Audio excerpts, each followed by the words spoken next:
नमस्कार किसान भाइयों। तो आज की इस वीडियो में एक बहुत ही महत्वपूर्ण सूचना देने वाले हैं सभी किसान भाइयों को। कृषि विभाग द्वारा एक नई सूचना जारी की गई है। वो सूचना है इनकम टैक्स पे करने वाले किसानों के लिए। जो किसान भाई इनकम टैक्स पे होने की वजह से इस योजना का लाभ नहीं ले रहे थे, तो कृषि विभाग द्वारा एक निर्देश जारी किया गया है इनकम टैक्स पे वाले किसानों के लिए। कुछ शर्तें और दस्तावेज किसानों के जमा करे जाएंगे। तो कृषि विभाग द्वारा जारी किए गए निर्देश के बारे में पूरी जानकारी आपको देने वाले हैं। वीडियो को लास्ट तक ज़रूर देखें।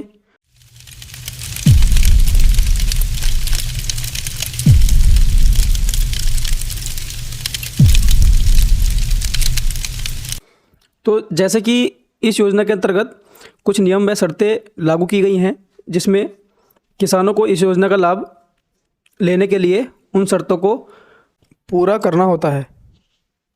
जितने भी किसान भाई उन शर्तों को पूरा करते हैं, उन्हीं किसान भाइयों को इस योजना का लाभ मिलता है। लेकिन एक नया अपडेट कृषि विभाग द्वारा जारी किया गया है, जिसमें इनकम टैक्स वाले किसानों के लिए एक सूचना जारी की गई है, जिसमें ऐसे किसान भाइयों को इस योजना का लाभ मिलेगा जो इनकम टैक्स पे के अंतर्गत भी आते हैं। लेकिन उसके लिए जो नियम है, पहले उसको जानना बहुत ही आवश्यक है। पहले इस योजना में ये नियम था कि किसी भी किसान भाई ने अगर अपना आरटीआर जमा कराया है, चाहे वो 0 रुपये से कराया है, ऐसे भर करके कराया है, तो ऐसे किसान भाइयों को इस योजना का लाभ नहीं मिलता था।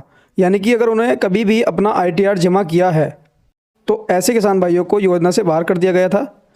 लेकिन अब इस नियम में ये बदलाव किया गया है कि अगर किसान भाई ने योजना शुरू होने से पहले वाले वित्तीय वर्ष में, यानी कि मार्च 2018 तक अपना आईटीआर जमा करा है, वो भी 0 रुपये से, उससे पहले चाहे उस किसान भाई ने पैसों से अपना आईटीआर जमा कराया हो, लेकिन अगर उस किसान भाई ने योजना शुरू होने से पहले वाले वित्तीय वर्ष में अपना आईटीआर 0 रुपये से सबमिट कराया है, तो ऐसे किसान भाई इस योजना के लिए पात्र हैं। ऐसे किसान भाइयों की सूची कृषि विभाग में मांगी जा रही है। अब किसान भाइयों के मन में एक सवाल आ रहा होगा कि जब किसान भाई ने पैसे देकर के अपना आईटीआर जमा किया है, तो ऐसे किसान भाई पात्र कैसे होंगे? तो यहाँ पर आपको बताना चाहूँगा कि जब किसान भाई खेती के साथ साथ अपना बिजनेस भी करते हैं और वो इनकम टैक्स के अंतर्गत आ जाते हैं, तो ऐसे में किसान भाई अपना पैसे द्वारा आईटीआर जमा करते हैं। लेकिन उसके बाद क्या होता है कि कारोबार बंद हो जाता है, या उनका जो भी बिजनेस वगैरह होता है वो उनका बंद हो जाता है और वो अपनी खेतीबाड़ी ही करने लगते हैं और वो इनकम टैक्स की श्रेणी से बाहर आ जाते हैं। तो यहाँ पर उन्हीं किसान भाइयों के लिए ये बात बताई जा रही है। अब बात करते हैं कि कौन कौन से दस्तावेज किसान भाइयों को कृषि विभाग में जमा करने हैं। उसमें सबसे पहले आपका आधार कार्ड है, दूसरा आपकी ज़मीन की फ़र्द है, और तीसरा है आपका वित्तीय वर्ष का आईटीआर की फ़ोटोकॉपी, वो आपको जमा करानी होगी। वित्तीय वर्ष में जो भी आपने आईटीआर जमा किया है, उसकी फ़ोटोकॉपी आपको अपने दस्तावेजों के साथ जमा करानी होगी कृषि विभाग में।